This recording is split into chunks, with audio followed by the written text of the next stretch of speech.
The barista called his name wrong for the third time that week, but Marcus Whitmore didn't bother correcting her as he reached for the steaming cup of black coffee that had Marco scrawled across its side. He had barely slept again, the same recurring dream pulling him from unconsciousness at 4 in the morning, leaving him disoriented and searching for a face he could never quite remember once his eyes opened. The dreams had started 3 months ago, vivid and consuming, always featuring a woman whose features dissolved like watercolor in rain the moment he woke, leaving only the ghost of her presence and an inexplicable ache in his chest. He turned from the counter of the bustling downtown coffee shop, his mind already racing through the morning's agenda at Whitmore Industries, the pharmaceutical company his grandfather had founded, and that Marcus now ran with an iron will that had tripled their revenue in just 5 years. At 32, he had everything he was supposed to want, yet the dreams left him feeling hollow, as though he was missing something essential he couldn't name. That's when he collided with her. Coffee splashed across his crisp white shirt, the heat barely registering as he looked down into eyes that stopped his breath completely. Green, flecked with gold, wide with surprise and apology, framed by dark lashes and set in a face that sent recognition crashing through him with the force of a tidal wave. "I'm so sorry," she gasped, already reaching for napkins from a nearby table, her voice hitting him like a physical thing. He knew that voice. He had heard it 1,000 times in the dark, in his dreams, speaking words he could never recall. "It's fine," he managed, but his voice came out rough, strangled, because his hands were shaking and his heart was hammering against his ribs, and this was impossible. She looked up at him as she dabbed ineffectually at his shirt, and her movements stilled. Her lips parted slightly, and he watched confusion flicker across her face, followed by something deeper, something that looked almost like pain. "I feel like I know you," she said softly, the words barely audible over the hiss of the espresso machine and the chatter of the morning crowd. Marcus couldn't breathe, couldn't think. Because she was right here, solid and real, and he knew the curve of her smile before she had even smiled at him. He knew she had a small scar above her right eyebrow, and when his eyes flicked up, there it was. He knew she twisted a ring on her right hand when she was nervous, and as he looked down, he saw her fingers moving against a simple silver band. "What's your name?" he asked, his voice barely above a whisper. "Eliza," she said, still staring at him with those impossible eyes. Eliza Monroe. He had never heard that name before. He was certain of it. Yet everything about her was familiar in a way that defied logic, defied reason, defied everything he had built his life on as a man of science and facts. "Marcus Whitmore," he replied automatically, watching her face for any flicker of recognition, her brow furrowed slightly. "The pharmaceutical CEO." She asked, and he nodded, unable to look away from her.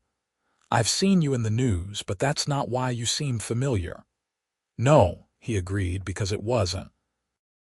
This was something else entirely, something that made his skin prickle and his mind race for explanations that didn't exist.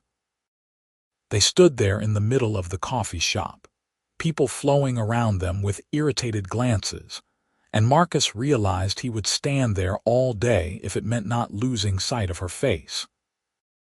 She seemed equally transfixed, her hand still holding the wad of napkins against his chest, her eyes searching his as though looking for answers to questions she hadn't yet formed. "This is going to sound insane," he started, then stopped, because how could he possibly explain? "You've been dreaming about me," Eliza said quietly, and the world tilted sideways. Marcus grabbed her arm, not roughly but firmly enough that she couldn't disappear, couldn't turn out to be another fragment of his imagination. How did you know that? Her eyes filled with something that looked like relief and terror in equal measure. Because I've been dreaming about you too. The coffee shop fell away. The sounds, the smells, the pressing crowd of Seattle's morning rush, all of it dissolved until there was only her and the impossible truth hanging between them. For how long? He demanded. 3 months, she whispered. Every night for 3 months. I see you, we're talking, she broke off, color flooding her cheeks. But I can never remember your face when I wake up. Just the feeling of knowing you, of missing you. Marcus released her arm slowly, his mind struggling to process what she was saying, to fit it into the rational framework of his world. He had built his career on clinical trials and peer-reviewed research, on double-blind studies and statistical significance. This wasn't possible, yet here she stood. "We need to talk," he said. "Somewhere quieter, please." Eliza nodded, and he saw his own desperate need for answers reflected in her face. "I have about an hour before I need to be at work." "Where do you work?" he asked as he guided her toward the door, his hand hovering near the small of her back, not quite touching but close enough that he could feel the heat of her body. "I'm a music therapist at Children's Hospital," she said, and another piece clicked into place. He knew that. Somehow, impossibly, he knew that. "You work with trauma patients," he said, watching her eyes widen. "Kids who have been through accidents, abuse, medical procedures. You help them process what they can't put into words." "How could you possibly know that?" she breathed. "I don't know," he admitted, running a hand through his dark hair in frustration. "I don't know any of this, but I do know it. I know you play piano. I know you take your coffee with honey instead of sugar. I know you have a sister named Caroline who lives in Portland." Eliza stopped walking, right there on the sidewalk, forcing other pedestrians to flow around them like a river around stones. "I know you run every morning at 6, she said slowly. "I know your parents died in a car accident when you were 19. I know you have a scar on your left shoulder from a sailing accident when you were 16. Marcus unbuttoned the top of his shirt without thinking, pulling the collar aside to reveal the thin white line that cut across his shoulder. Eliza's hand rose as though to touch it, then dropped. "What's happening to us?" she whispered. "I don't know," he said again, feeling helpless in a way he hadn't felt since the night the police showed up at his dorm room to tell him about his parents. "But I need to find out. We need to find out." They ended up in his car, a sleek black Mercedes that smelled of leather and expensive cologne. Marcus drove without thinking, heading east out of the city, toward the water, toward space where they could breathe and think. Eliza sat in the passenger seat, her hands folded in her lap, that silver ring catching the morning light as she twisted it anxiously. "Tell me about the dreams," he said, needing to hear her voice, needing to confirm this was real. "They're different every time," Eliza said softly, staring out the window at the passing buildings. "Sometimes we're walking on a beach. Sometimes we're in a kitchen, cooking together. Sometimes we're just sitting and talking, and I wake up feeling like I've lost something precious." She turned to look at him. "What about yours?" "The same," he admitted, his hands tight on the steering wheel. "I wake up and I can't remember the details, just the feeling. Like I've known you forever, like you're the most important person in my world." He laughed, a harsh sound. "I started thinking I was losing my mind. I saw 3 different doctors. They all said it was stress, that I was working too hard." "I thought the same thing," Eliza said. "I started keeping a dream journal trying to figure out if there was a pattern, a reason. But there's nothing. Just you. Always you." Marcus pulled into a parking lot overlooking Puget Sound, the water gray and restless under the overcast sky. He killed the engine and turned to face her fully for the first time since they had gotten in the car. In the confined space, the pull between them was almost unbearable. He could smell her perfume, something light and floral with an undertone of vanilla. He could see the pulse beating at the base of her throat, quick and nervous. He could feel his own heart hammering in response, his body recognizing her in ways his mind was still struggling to accept. "This is impossible," he said. "I know," she replied. "I don't believe in fate or soulmates or any of that." "Neither do I." They stared at each other and then, impossibly, Eliza laughed. It was a bright, startled sound, and it hit Marcus like sunshine breaking through clouds because he knew that laugh. He had heard it in his dreams, had felt it wrap around him like warmth. "This is insane," she said, still laughing, and Marcus found himself grinning despite everything. "Completely insane," he agreed. "What do we do?" Eliza asked, her laughter fading into something more serious. Marcus reached out slowly, giving her time to pull away, and took her hand. The moment his skin touched hers, electricity shot up his arm and he saw her eyes widen, felt her fingers tighten around his. "I don't know," he said honestly, "but I know I can't let you walk away. Not now that I've found you." "Found me," Eliza repeated softly. "We found each other." They sat there in his car overlooking the water, hands clasped, and Marcus felt something in his chest unlock. Some tightness he hadn't realized he was carrying ease for the first time in months. The dreams had been torture because he always woke alone. Now she was here, real and warm and solid beside him. "I need to call my assistant," he said reluctantly, not wanting to break the moment but knowing the real world was still waiting. "I have meetings all morning." "I need to get to the hospital," Eliza said, equally reluctant. "I have a session with a little girl at 9. Neither of them moved. "I'm afraid if I let you go, you'll disappear," Marcus admitted, the words raw and honest in a way he never allowed himself to be. "I'm afraid of the same thing," Eliza said softly.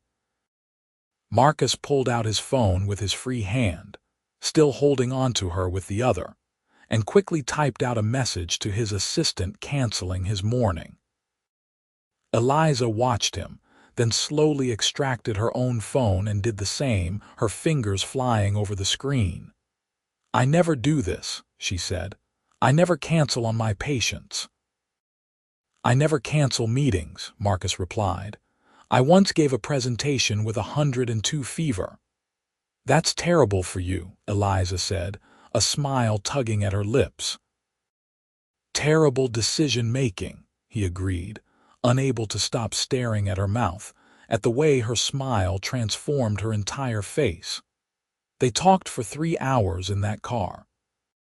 Marcus learned that Eliza had grown up in a small town in Oregon, that she had discovered music therapy almost by accident during her undergraduate psychology degree, that she had moved to Seattle 4 years ago for the position at Children's Hospital. She learned that he had taken over Whitmore Industries at 27, that he worked 70-hour weeks, that he lived alone in a penthouse apartment overlooking the city, and sometimes went days without speaking to anyone outside of work. "That sounds lonely," Eliza said softly, and Marcus realized with a start that it was. That he had been profoundly lonely for years without acknowledging it, filling the emptiness with work and achievement, and the satisfaction of seeing his company's stock price climb. "It is," he admitted. "I didn't realize how much until the dream started, until I started waking up feeling like I'd lost something." "I know exactly what you mean," Eliza said, and the understanding in her eyes made his chest ache. They exchanged phone numbers with the solemnity of a sacred ritual. Marcus entered her information into his contacts, his thumb hovering over the save button as though committing her to his phone's memory would make her more real, more permanent. "Have dinner with me tonight," he said, looking up at her. "Yes," Eliza replied without hesitation. "I'll pick you up at 7, Marcus said. "Where do you live?" She gave him her address, a neighborhood in Capitol Hill that he knew was full of old craftsman houses and tree-lined streets. He couldn't picture her apartment, couldn't pull that detail from whatever strange connection existed between them, and the gap in his knowledge was almost reassuring. This wasn't magic. This was something else, something he didn't understand yet, but was determined to figure out. When he finally, reluctantly, drove her back to the coffee shop where her car was parked, Marcus found himself unable to let her leave without touching her one more time. He caught her hand as she reached for the door handle, and she turned back to him, her green eyes searching his face. "This is real," he said, needing to hear her confirm it. "This is real," Eliza agreed, squeezing his fingers. "I'll see you tonight, Marcus." He watched her walk to her car, a small blue Honda that looked like it had seen better days, and didn't pull away until she had safely pulled out of the parking lot. Only then did he allow himself to acknowledge the fear thrumming under his skin, the terror that this was somehow a hallucination, that he would wake up and discover she had never existed at all. The rest of the day passed in a blur. Marcus went back to his office, fielded questions from his assistant about why he had canceled a meeting with investors, and stared at financial reports without seeing them. His mind was full of Eliza, of her laugh, of the way her hand had felt in his, of the impossible fact that she had been dreaming of him just as he had been dreaming of her. He left work at 5, earlier than he had left in months, and went home to his sterile penthouse to shower and change. As he stood in front of his closet, he realized he had no idea what to wear. Everything he owned was suits, and more suits, designer labels and expensive fabrics that suddenly felt wrong for tonight. He settled on dark jeans and a navy sweater, casual for him, and studied himself in the mirror. He looked tired, shadows under his gray eyes, tension in his jaw. He had been running himself ragged for years, using work to fill the emptiness, and it showed. Marcus picked Eliza up at exactly 7, his palms sweating as he knocked on her door. She lived in a converted attic apartment, the stairs narrow and steep, and when she opened the door, his breath caught. She wore a simple green dress that matched her eyes, and her dark hair was loose around her shoulders. She looked nervous and excited and beautiful, and Marcus had to shove his hands in his pockets to keep from reaching for her immediately.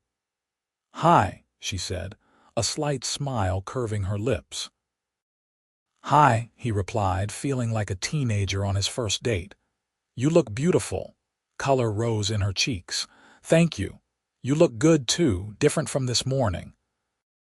"Less coffee-stained," he said, and she laughed, that bright sound that went straight to his chest. He took her to a quiet Italian restaurant in Fremont, the kind of place with dim lighting and red checkered tablecloths and waiters who had worked there for decades. Marcus had called ahead, used his name and probably his reputation to secure a corner table away from the other diners, somewhere they could talk without being overheard. "I've been thinking about this all day," Eliza said once they were seated, her fingers playing with the stem of her water glass, "trying to make sense of it." "And," Marcus prompted, leaning forward. "I have no idea," she admitted. "I've thought of everything from shared past lives to some kind of psychic connection to the possibility that we're both having a break from reality. None of it makes sense. I ran through the same theories, Marcus said. I even considered that maybe we had met before, somehow, and forgotten. That our subconscious minds remembered even if we didn't. But we would have found each other before now, Eliza said. Seattle's big, but not that big.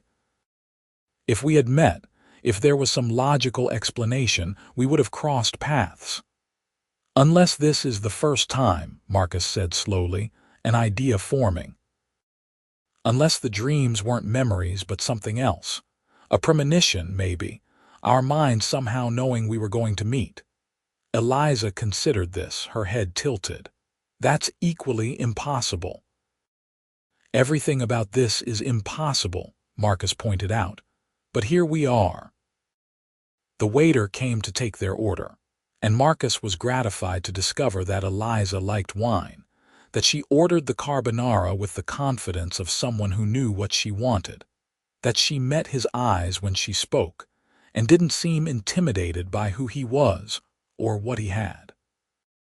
In his world, people were always trying to impress him, to get something from him. Eliza just seemed to want to know him. "Tell me something I don't know about you," he said once the waiter had left. Something that wasn't in the dreams. Eliza thought for a moment. "I'm terrified of heights," she said. "Like, can't even climb a ladder terrified. When I was 7, I got stuck in a tree and the fire department had to get me down. I've never been able to shake it." "I'm afraid of hospitals," Marcus offered in return. "After my parents died, I spent so much time in them, sitting with my mother while she was on life support, making the decision to let her go. Now the smell of antiseptic makes me feel sick." Something softened in Eliza's expression. "That must make your work complicated." "We do most of our research in labs, not clinical settings," Marcus said. "But yeah, sometimes I have to visit hospitals for trials or presentations. I just push through it." "That's brave," Eliza said softly. "It's not brave if you're scared the whole time," Marcus replied. "Yes, it is," she insisted. "Brave is doing it anyway." Their food arrived, and they ate slowly, talking between bites, learning each other in ways the dreams hadn't prepared them for. Marcus discovered that Eliza was funny, with a dry wit that caught him off guard and made him laugh more than he had in years. Eliza discovered that Marcus was passionate about his work, that beneath the CEO exterior was a man who genuinely believed in what his company was doing, who got animated when he talked about new treatments and clinical breakthroughs. "We just got approval for a new pediatric cancer drug," he said, his eyes lighting up. "It's going to change survival rates for kids with neuroblastoma. That's what this is all for, you know. Not the money or the press. The fact that kids are going to live because of something we developed." "That's amazing," Eliza said, and he could see she meant it. "You're saving lives." "You save lives too," Marcus pointed out. "Maybe not in the same way, but what you do matters just as much." "I help them heal," Eliza said. "There's a difference." "Healing is saving," Marcus said firmly. "Don't diminish what you do." She smiled at him across the table, and Marcus felt something in his chest expand, something warm and terrifying and exhilarating all at once. He was falling for her. Maybe had already fallen in dreams and now in reality, and the speed of it should have scared him but instead felt inevitable. After dinner, he drove her home slowly, taking the long way through the city, neither of them ready for the evening to end. When he pulled up in front of her building, he killed the engine and turned to face her. "I want to see you again," he said. "Tomorrow and the day after that. And every day after that if you'll let me." "Yes," Eliza said simply, "to all of it." Marcus reached across the console and cupped her face, his thumb brushing her cheekbone. She leaned into his touch, her eyes drifting closed, and he felt the rightness of it settle into his bones. "I'm going to kiss you now," he said softly, giving her the chance to pull away. "Okay," she breathed, and he closed the distance between them. The moment his lips touched hers, the world exploded into color and sensation. She tasted like wine and tiramisu, and something indefinably her. And kissing her felt like coming home and setting out on an adventure all at once. Her hand came up to grip his sweater, pulling him closer, and he angled his head to deepen the kiss, swallowing the small sound she made in the back of her throat. When they finally broke apart, both breathing hard, Marcus pressed his forehead to hers. "I've been wanting to do that since the moment I saw you. In the coffee shop or in your dreams?" Eliza asked, a teasing note in her voice. "Both," he admitted. "Definitely both." He walked her to her door, their fingers intertwined, and kissed her again on her doorstep, softer this time, sweeter. When she finally slipped inside with a last smile over her shoulder, Marcus stood there for a long moment, just breathing, trying to process everything that had happened in the space of one impossible day. He drove home with the windows down despite the chill, needing the cold air to clear his head. His penthouse felt even more empty than usual when he let himself in. The sleek modern furniture and floor-to-ceiling windows suddenly seeming sterile and impersonal. He stood in his living room looking out at the Seattle skyline and realized he was smiling. His phone buzzed with a text from Eliza. "I'm home safe. Thank you for tonight." "Thank you for taking a chance on this," he typed back. "On me." "It doesn't feel like a chance," she replied. "It feels like finding something I didn't know I was looking for." Marcus read her message 3 times, his chest tight with emotion he didn't have words for. He had spent his entire adult life in control, carefully managing every aspect of his world, and in the space of 12 hours, Eliza had upended all of it. The terrifying part was that he didn't want to go back. That night, he dreamed of her again, but this time when he woke at 4 in the morning, he could remember her face. He could remember the exact shade of green in her eyes, the sound of her laugh, the way she felt in his arms. And instead of the usual aching emptiness, he felt anticipation, because he would see her again in just hours. They fell into a pattern over the next 2 weeks.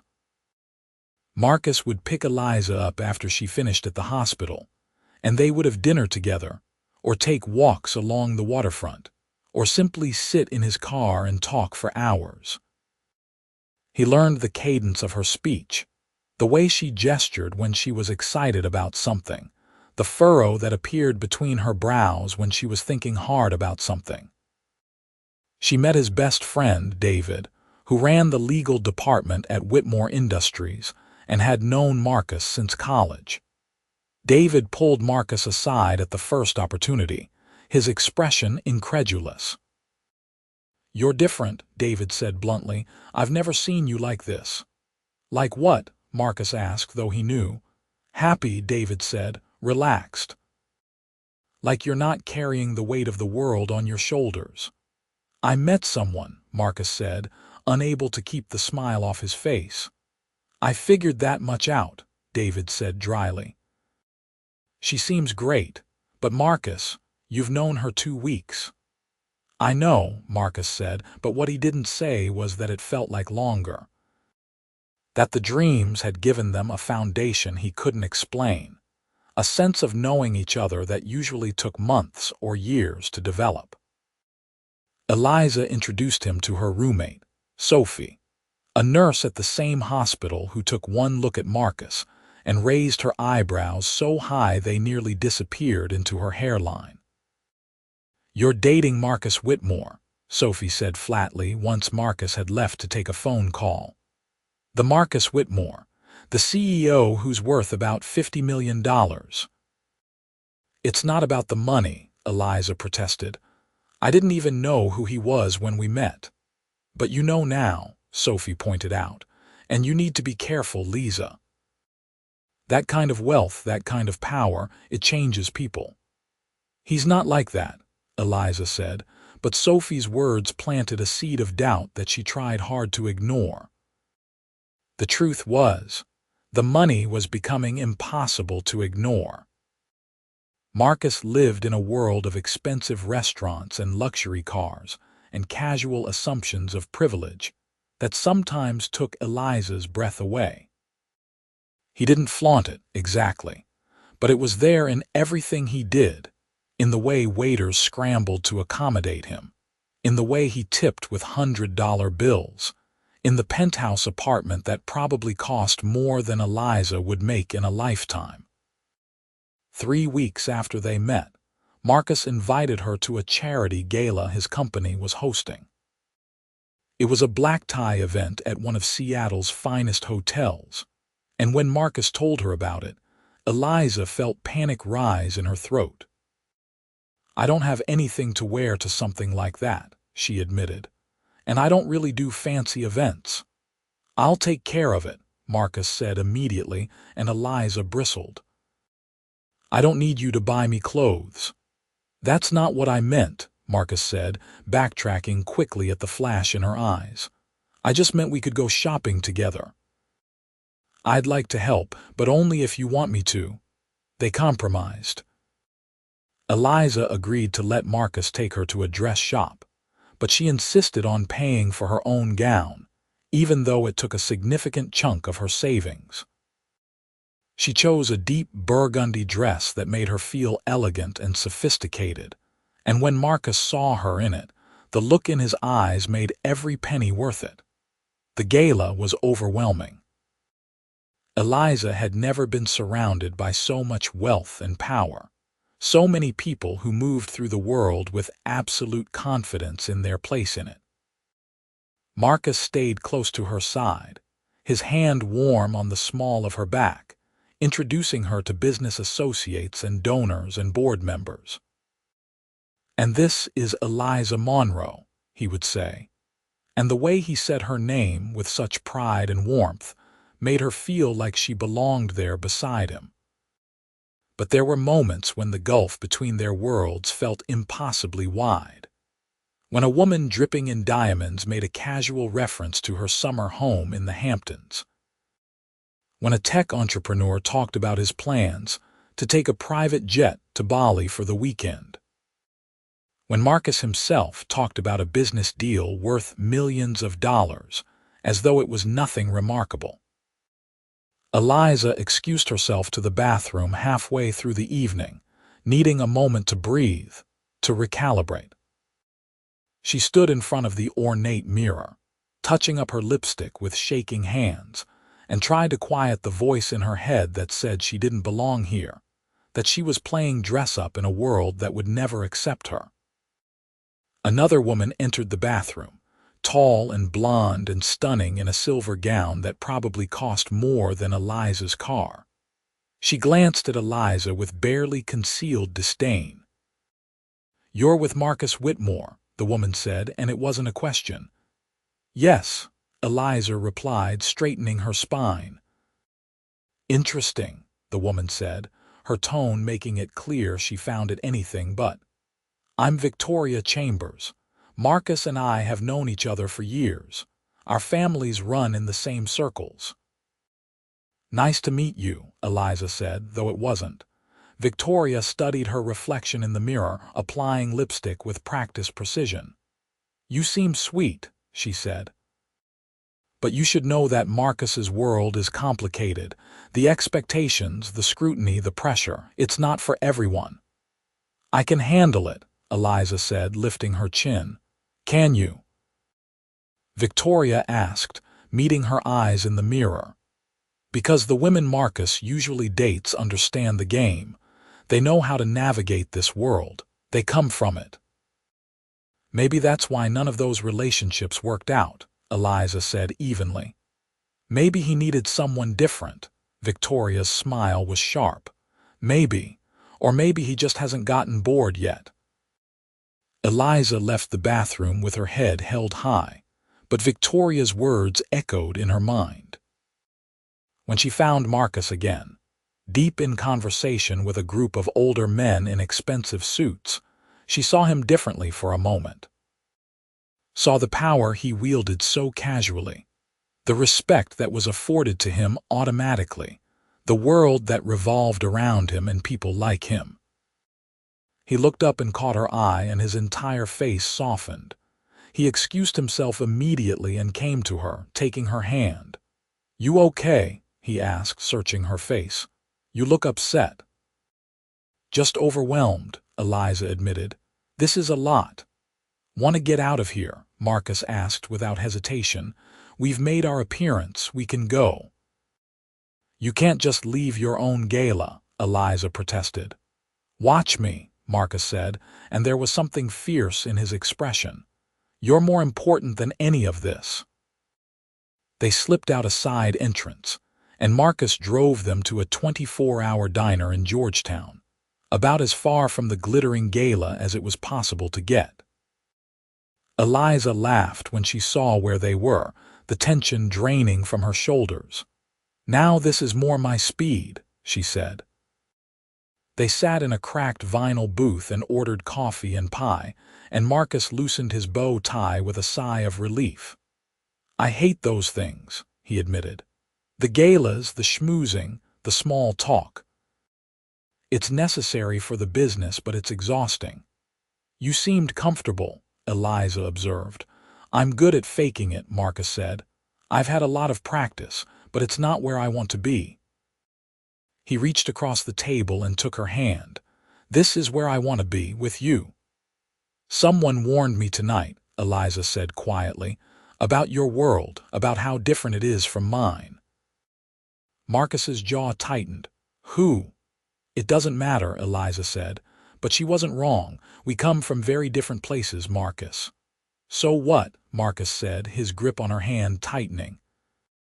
"So what if we come from different backgrounds? That doesn't change how I feel about you." "How do you feel about me?" Eliza asked, her heart pounding. Marcus was silent for a long moment, his gray eyes searching hers. "I'm falling in love with you," he said finally, his voice rough with emotion. "I think maybe I was already in love with you before I even met you. And I know it's fast, I know it doesn't make sense, but I don't care.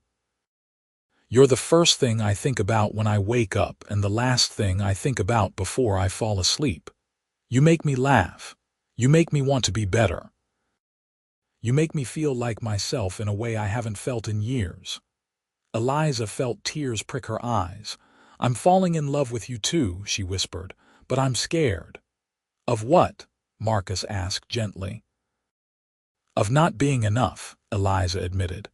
"Of your world swallowing me whole, of losing myself trying to fit into your life." "Then we'll make a new life," Marcus said immediately. "One that fits both of us. I don't need the penthouse or the galas or any of it if I have you. You're what matters, Eliza, just you."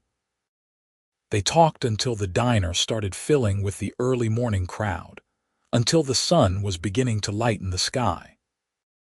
They talked about their fears and their hopes, about the strangeness of their connection and the intensity of their feelings. And by the time Marcus drove Eliza home, both of them exhausted but lighter somehow, they had reached an understanding. They would figure this out together, one day at a time, building something that belonged to both of them. The dreams began to change after that night. Instead of vague impressions and forgotten details, Marcus dreamed of specific moments. He dreamed of Eliza in a white dress. He dreamed of a house with a porch swing and a garden. He dreamed of children with her eyes and his dark hair. And when he woke, instead of feeling bereft, he felt hopeful. Eliza dreamed similar dreams, and they started comparing notes, marveling at the overlap, at the way their subconscious minds seemed to be showing them the same future. It should have been terrifying. Instead, it felt like a promise. 2 months after they met, Marcus took Eliza to meet his family, or what was left of it. His parents were gone, but he had an aunt, his mother's sister, who lived in Bellingham and who had helped raise him after the accident. Aunt Catherine was in her 60s, sharp-eyed and sharper-tongued, and she studied Eliza with unnerving intensity over lunch at her cottage by the bay. "So you're the girl who's had my nephew walking around with his head in the clouds," Catherine said, passing Eliza the salad bowl. "I hope that's a good thing," Eliza said, smiling nervously. "It's a very good thing," Catherine said. "Marcus has been married to his work for so long I was starting to worry he'd forgotten how to be human." She turned to Marcus. "You look happier than I've seen you since before your parents died." "I am," Marcus said simply, reaching for Eliza's hand under the table. Catherine nodded slowly. "Good, you deserve it. After everything you've been through, you deserve some happiness." She turned back to Eliza. "He's told me about the dreams." Eliza shot Marcus a surprised look, and he had the grace to look sheepish. "I tell Aunt Catherine everything." "It's the strangest thing I've ever heard," Catherine said, "but I believe in strange things. The universe works in mysterious ways, and sometimes you just have to accept the mystery and be grateful." She fixed Eliza with a penetrating stare. "Do you love him?" "Yes," Eliza said without hesitation. "I do." "And you," Catherine said, turning to Marcus. "Do you love her?" "More than anything," Marcus said, his eyes on Eliza. "Then that's all that matters," Catherine said firmly. "Everything else is just details." They left Bellingham as the sun was setting, painting the sky in shades of pink and gold. Marcus drove with one hand on the wheel and the other clasped in Eliza's, and the silence between them was comfortable, complete. "Thank you for bringing me to meet her," Eliza said softly. "She's the only family I have left," Marcus said. "It was important to me that she meet you, that she approve." "Did she?" Eliza asked. "Absolutely," Marcus said, smiling. "She texted me while you were in the bathroom, told me if I let you get away, she'd disown me." Eliza laughed, that bright sound that never failed to make Marcus's chest feel too full. They were almost back to Seattle when Marcus pulled off the highway, taking a turn toward the coast. "Where are we going?" Eliza asked. "You'll see," Marcus said mysteriously. He drove them to a secluded beach, the kind of place locals knew about but tourists never found. The sun had set completely by the time they arrived, and the stars were beginning to emerge in the darkening sky. Marcus led Eliza down to the sand, their shoes left behind in the car, and they walked along the water's edge with the waves lapping at their feet. "I've been dreaming about this place," Marcus said quietly, "about being here with you." "Me too," Eliza breathed, looking around at the moonlit beach with wonder. "I didn't recognize it until now, but this is it. This is the beach from my dreams." They stood there, waves rushing around their ankles, and Marcus turned to face her. "I know it's only been 2 months," he said. "I know by any rational measure this is too soon, but nothing about us has been rational from the beginning." "No," Eliza agreed, her heart beginning to race. "It hasn't." "I don't want to rush you," Marcus continued. "I don't want to pressure you into anything you're not ready for. But I need you to know that this isn't temporary for me. You're not temporary for me. When I think about my future, you're in every version of it." "Marcus," Eliza whispered, tears welling in her eyes. "I'm not proposing," Marcus said quickly. "Not yet, but I'm telling you that I want to. That when the time is right, when you're ready, I want to spend the rest of my life with you." Eliza threw her arms around his neck, and he caught her, lifting her off her feet and spinning her around while she laughed and cried at the same time. When he set her down, she cupped his face in her hands and kissed him with everything she had, pouring all her love and hope and certainty into it. "I want that too," she said against his lips. "I want all of it. With you." They stood on that beach until the cold drove them back to the car, wrapped in each other's arms, talking about the future in concrete terms for the first time. Marcus wanted to know if she wanted kids. Eliza wanted to know if he would consider moving out of the penthouse into something that felt more like a home. They talked about her work and his work and how to balance both, about dreams and goals and the life they wanted to build. As fall turned to winter, they continued to navigate the collision of their two worlds. Eliza brought Marcus to the hospital to meet some of her patients, and he sat in on one of her music therapy sessions with a little boy recovering from a traumatic brain injury. Watching Eliza work, seeing the gentle patience she showed, the way she helped the child express emotions he couldn't verbalize, Marcus fell even deeper in love. Marcus brought Eliza to Whitmore Industries, showed her the labs where they developed new treatments, introduced her to the research teams who were working on everything from cancer therapies to rare disease medications.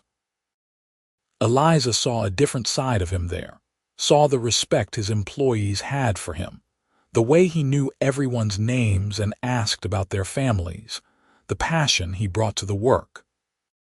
"You're a good leader," she told him afterward. "You actually care about people, not just profits." "My grandfather used to say that business should serve humanity, not the other way around," Marcus said. "I've tried to run the company that way. It's not always easy, but it matters."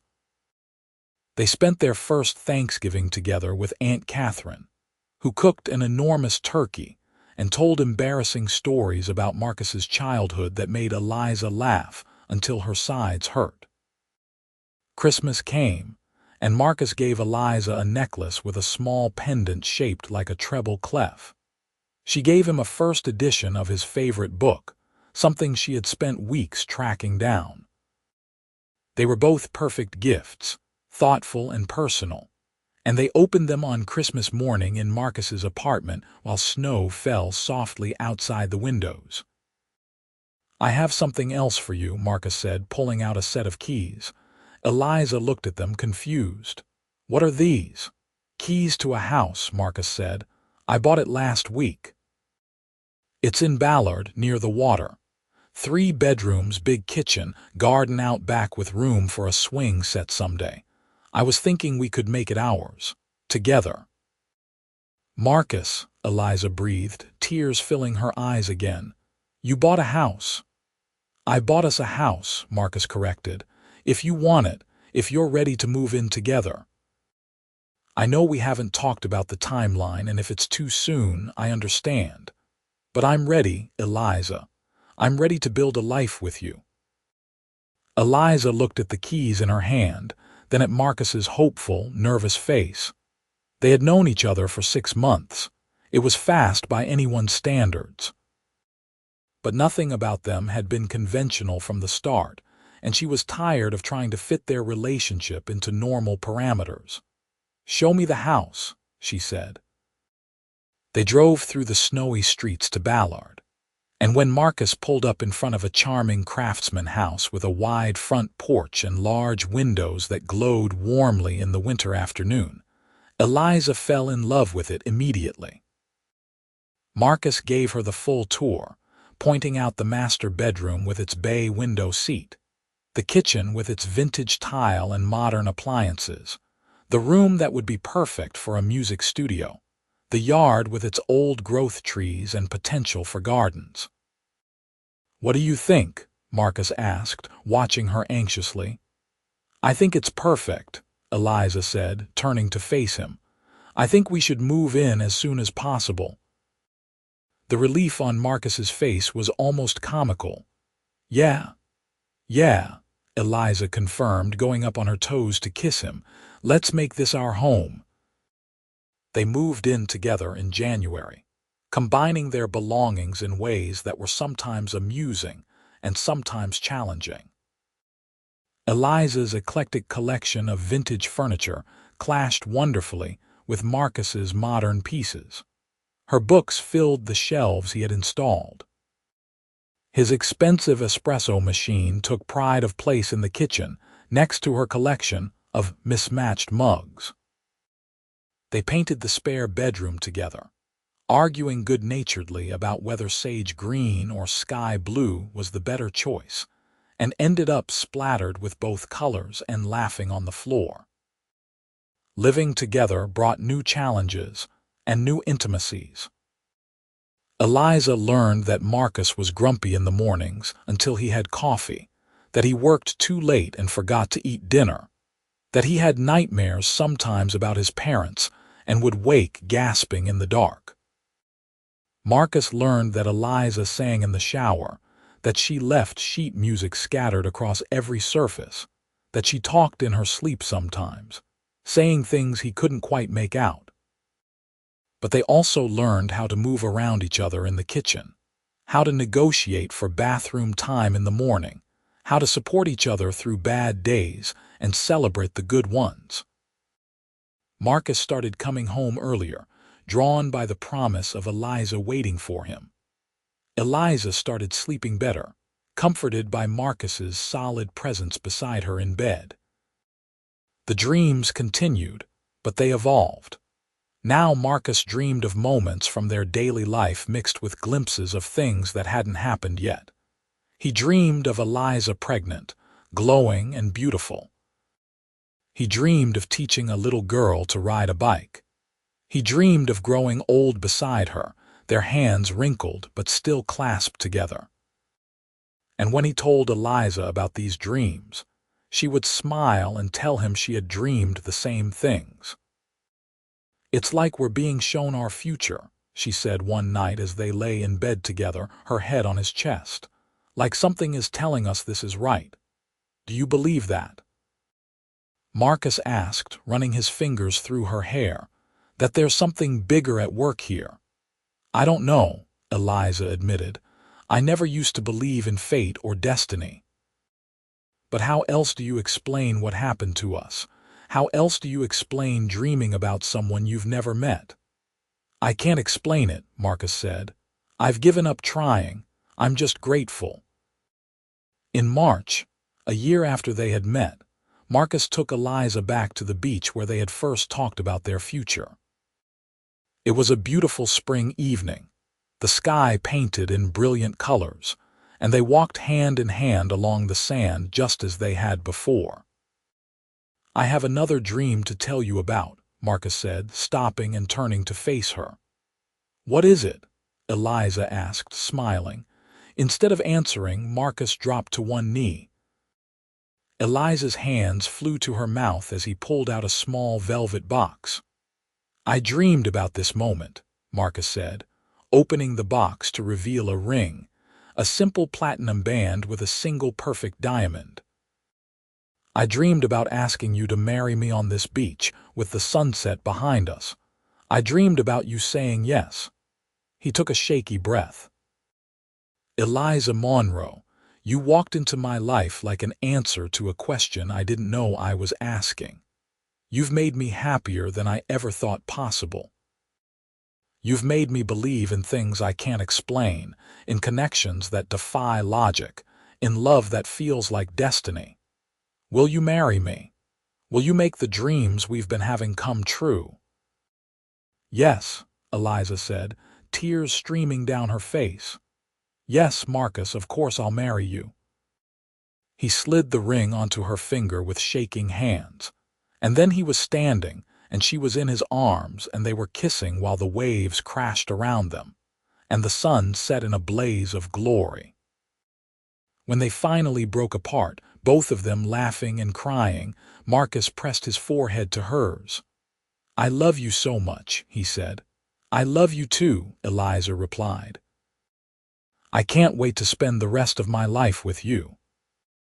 They planned a small wedding for the fall, wanting to keep it intimate and meaningful rather than turning it into the kind of society spectacle Marcus could have easily arranged. They invited only their closest friends and family, holding the ceremony in the garden of their house in Ballard, which Eliza had spent the summer cultivating into something beautiful. Aunt Catherine cried through the entire ceremony. David served as Marcus's best man, making a toast about how he had never seen his friend as happy as he had been since meeting Eliza. Sophie was Eliza's maid of honor, and she forgave Marcus for being obscenely wealthy by the time she saw how he looked at her best friend while they exchanged vows. "I promise to love you in dreams and in reality," Marcus said, his voice steady despite the emotion in his eyes. "I promise to build a life with you that honors both of our worlds. I promise to never take for granted the miracle of finding you. I promise to trust in what we have, even when it seems impossible," Eliza said, her hands clasped in his. "I promise to be your partner in everything. I promise to love you with everything I am, for as long as I live." When they kissed as husband and wife, their friends and family erupted in cheers, and Marcus lifted Eliza off her feet, spinning her around just as he had on the beach all those months ago. The reception was filled with laughter and music, with dancing under string lights and cake that was more delicious than elegant. Eliza played piano while their guests sang along, and Marcus stood behind her with his hands on her shoulders, marveling at the fact that this incredible woman was now his wife. That night, in the house they had made a home together, Marcus and Eliza lay in bed and talked about everything and nothing, too happy and too excited to sleep. "Did you dream this?" Eliza asked, curled into his side. "Did you dream our wedding day?" "I dreamed something like it," Marcus said, "but reality was better." "Reality is always better with you," Eliza agreed. They honeymooned in Italy, spending 2 weeks wandering through Rome and Florence and Venice, eating too much pasta and gelato, exploring museums and cathedrals, making love in their hotel room with the windows open to the sounds of the city. It was perfect and romantic and everything a honeymoon should be, but Eliza found herself missing home, missing their house and their life in Seattle. "Is it weird that I'm homesick?" she asked Marcus as they sat at a cafe in Venice, watching gondolas glide past. "Not even a little bit," Marcus said, reaching across the table to take her hand. "I feel it too. We've built something really special there." They came home to Seattle full of energy and plans for the future. Marcus had been delegating more at work, trusting his senior team to handle day-to-day operations while he focused on the big picture. It meant he was home by 6 most evenings, that he could have dinner with Eliza, that they could take walks through their neighborhood and talk about their days. Eliza had taken on a leadership role at the hospital, developing new music therapy programs and training other therapists. She loved the work, loved seeing the impact it had on children and their families, but she was also starting to think about what else she wanted from life. One night in December, as they decorated their Christmas tree together, Eliza brought it up. "I've been thinking about something," she said, hanging a delicate glass ornament on a high branch. "What's that?" Marcus asked, untangling a string of lights. "I think I want to start trying for a baby," Eliza said, watching his reaction carefully. Marcus froze, then slowly turned to face her. "Really? Really," Eliza confirmed. "We've been married a little over a year. We're settled. We have the house, we have stable careers, we have each other. And I keep having these dreams about a little girl with your eyes and my stubborn streak." "I've been having those dreams too," Marcus said softly. "I didn't want to pressure you, but I've wanted to be a father for a while now. Wanted to build a family with you." They put aside the tree decorating and spent the rest of the evening talking about what it would mean, about how they would balance work and parenting, about fears and hopes, and the family they wanted to create. And when they went to bed that night, it was with a new sense of purpose, a new dream to chase together. It took 4 months for Eliza to get pregnant, 4 months of hope and disappointment and trying not to let it consume them. When she finally took a test that showed 2 pink lines, she couldn't quite believe it. She took 3 more tests just to be sure, then called Marcus at work. "Can you come home?" she asked, her voice shaking. "What's wrong?" Marcus demanded immediately. "Are you okay?" "I'm fine," Eliza said, laughing through her tears. "I'm pregnant, Marcus. We're having a baby." The silence on the other end of the line stretched so long that Eliza thought the call had dropped. Then she heard Marcus's sharp intake of breath. "I'm on my way," he said, his voice rough with emotion. "Don't move. I'll be there in 10 minutes." He made it in 8, bursting through the door to find Eliza sitting on the couch surrounded by positive pregnancy tests. He dropped to his knees in front of her, his hands coming to rest on her still flat stomach, his eyes bright with unshed tears. "We're having a baby," he repeated, wonder in his voice. "We're having a baby," Eliza confirmed. And then they were both crying and laughing and holding each other, overwhelmed by joy and fear and anticipation. The pregnancy was relatively easy, though Eliza had morning sickness that lasted well into her 2nd trimester and made her swear off coffee for months. Marcus was attentive to the point of being overbearing, constantly worrying about her health, making sure she ate enough and rested enough, and didn't overdo it at work. "I'm pregnant, not made of glass," Eliza reminded him frequently, but his concern came from love, and she couldn't really be mad about it. They learned they were having a girl at the 20-week ultrasound, and Marcus cried when the technician pointed out their daughter's tiny features on the screen. They started working on the nursery that weekend, painting it a soft yellow and filling it with books and stuffed animals, and a rocking chair that Marcus had custom-made. Eliza worked until she was 8 months pregnant, finally going on maternity leave when her feet swelled so much she couldn't fit into any of her shoes. She spent the last month of her pregnancy nesting obsessively, organizing and reorganizing the nursery, baking and freezing meals, reading everything she could find about newborn care. "You're going to be an amazing mother," Marcus told her one evening as they sat together in the nursery, him rubbing her aching feet while she sorted tiny baby clothes. "You're going to be an amazing father," Eliza replied, looking at him with all the love in her heart. Their daughter, Emma Catherine Whitmore, was born on a rainy September evening after 12 hours of labor. She came into the world screaming, all red-faced and furious, and the moment the nurse placed her on Eliza's chest, everything else fell away. Marcus stood beside the bed, one hand on Eliza's shoulder and the other gently touching Emma's tiny head, his face wet with tears. "She's perfect," he whispered. "She's absolutely perfect."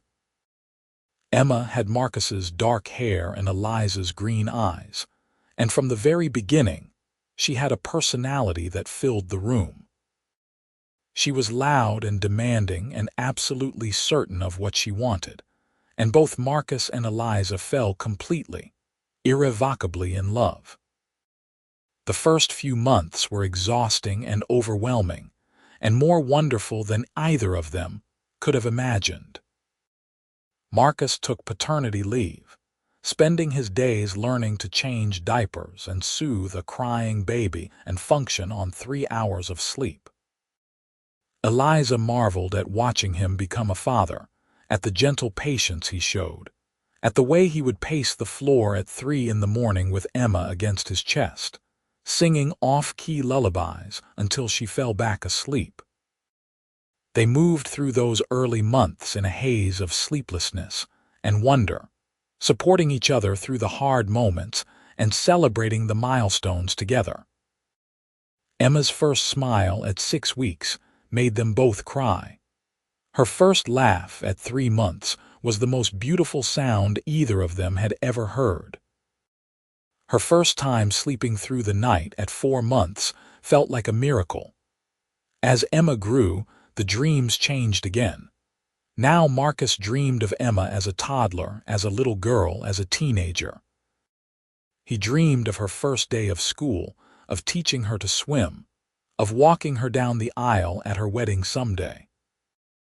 The dreams showed him a whole life ahead, and every morning he woke grateful for the gift of knowing, even just a little, what was coming. Eliza went back to work when Emma was 5 months old, and it was harder than she had expected to leave her daughter.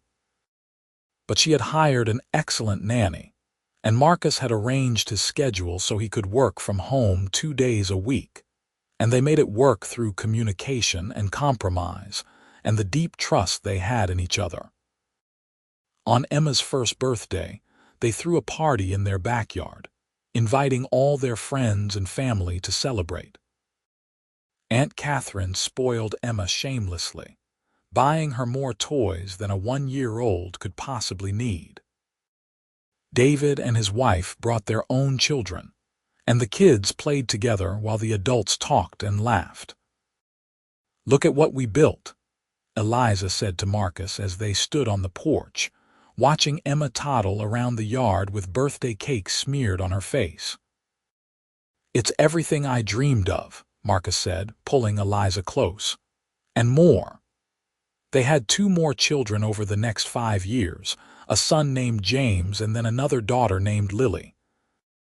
Their house in Ballard filled with noise and chaos and love, with toys scattered across every surface and children's artwork covering the refrigerator. Marcus continued to run Whitmore Industries, but he made sure he was home for dinner every night, that he never missed a school play or a soccer game or a birthday party. Eliza scaled back to part-time work, wanting to be present for her children while they were young, and she started a non-profit on the side that brought music therapy to underprivileged children who couldn't otherwise afford it. Marcus provided the funding, and Eliza provided the vision and the heart, and together they made a difference in countless lives. The dreams never stopped. Even years later, Marcus would wake from dreams of Eliza, sometimes memories of moments they had already lived, sometimes glimpses of a future still to come. Eliza dreamed of him too, of growing old together, of grandchildren and quiet evenings on the porch swing and hands that stayed clasped through all of life's changes. On their 10th anniversary, Marcus took Eliza back to the beach where he had proposed, where they had first talked about their future together. The kids stayed with Aunt Catherine for the weekend, giving them a rare moment of alone time, and they walked along the sand hand in hand, just as they had done so many times before. "Do you ever think about that first day?" Eliza asked, watching the waves roll in. "When we met at the coffee shop." "All the time," Marcus admitted. "I think about how lost I felt before you. How empty my life was." "Mine too," Eliza said. "I was going through the motions, convincing myself I was happy, and then I bumped into you and everything changed." "I feel like I know you," Marcus quoted softly, repeating the words she had said to him that first day. "Best thing you ever said to me." "Best thing that ever happened to me," Eliza corrected, leaning into him. They stood there as the sun set, painting the sky in brilliant colors, and Marcus thought about everything they had been through, everything they had built. The dreams had brought them together, but it was choice and effort and love that had kept them together, that had turned those impossible visions into a beautiful reality. "I love you," he said, turning to face her. "I've loved you in dreams and in reality, and I'll love you for the rest of my life." "I love you too," Eliza said, reaching up to cup his face. "Thank you for finding me, for making all the dreams come true." They kissed as the waves crashed around them. Two people who had found each other against all odds, who had built something real and lasting from the fragments of impossible dreams. And as they stood there in the fading light, both of them knew that this was just one more moment in a lifetime of moments they would share, one more dream made real through love and faith, and the unshakable certainty that they were meant to be together. Years passed, and their children grew. Emma went to college and studied environmental science, passionate about protecting the planet. James followed in his father's footsteps, showing an early interest in medicine and research. Lily became a musician, her talent inherited from her mother, and filled their house with piano music and song. Marcus eventually stepped back from the day-to-day operations of Whitmore Industries, staying on as chairman of the board, but giving the CEO role to someone younger and hungrier. It gave him more time with Eliza, more time to travel and pursue hobbies, and simply enjoy the life they had built. They bought a cabin on the same beach where Marcus had proposed, a place where the whole family could gather for holidays and summer vacations. They filled it with memories, with laughter and sandcastles and bonfires on the beach.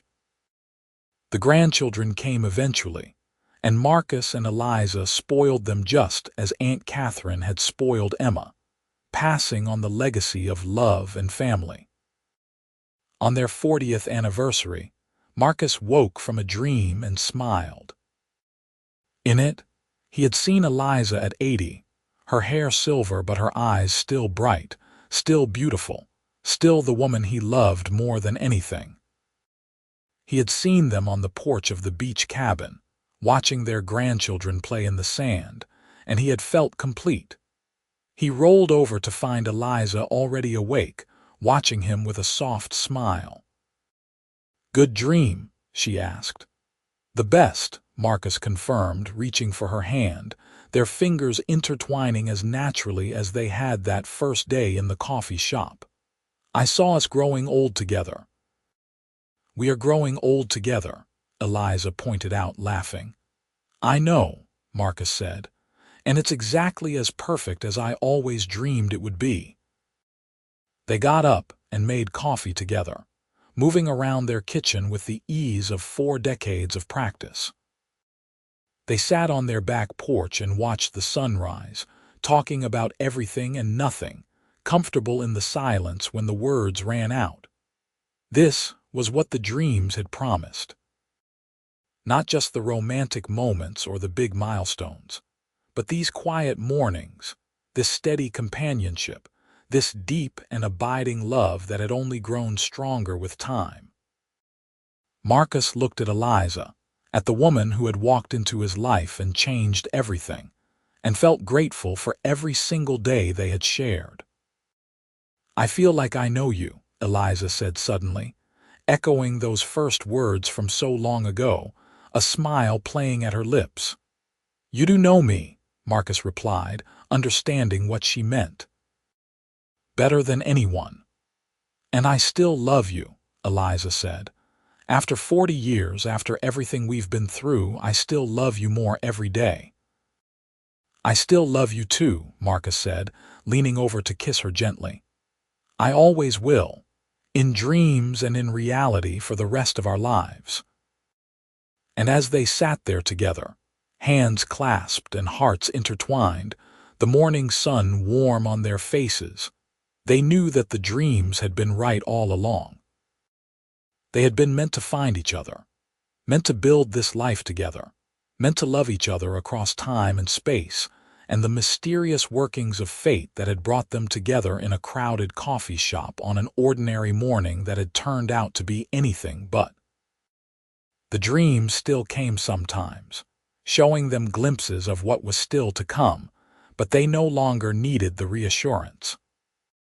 They had learned to trust in what they had built, in the foundation of love and respect and partnership that had sustained them through joy and sorrow, through triumph and challenge, through all the beautiful ordinary moments that made up a life well lived. Emma brought her children to visit on weekends. James called every Sunday to check in and share stories from his research lab. Lily performed concerts that filled her parents with pride. The house that Marcus had bought all those years ago remained full of life and love. The garden that Eliza had planted growing wild and beautiful with each passing season. Marcus still ran every morning, though his pace had slowed with age. Eliza still played piano, her fingers moving over the keys with the same grace they always had. They still walked on the beach, still talked for hours, still reached for each other in the night. And every morning when Marcus woke with Eliza beside him, he said a silent thank you to whatever force had sent him those dreams, had led him to that coffee shop, had given him the greatest gift of his life. Because in the end, the dreams hadn't been about predicting the future. They had been about recognizing what mattered, about finding the person who would make every day worth living, about building something real and lasting from a moment of impossible connection. Marcus and Eliza had taken that gift and turned it into a lifetime of love, and there was nothing more they could have asked for.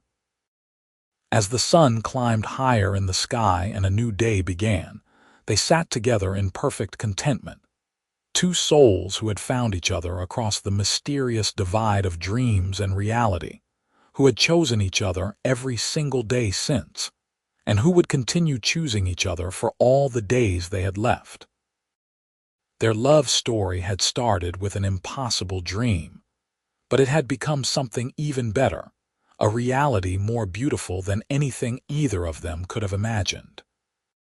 And that, they both knew, was the greatest gift of all.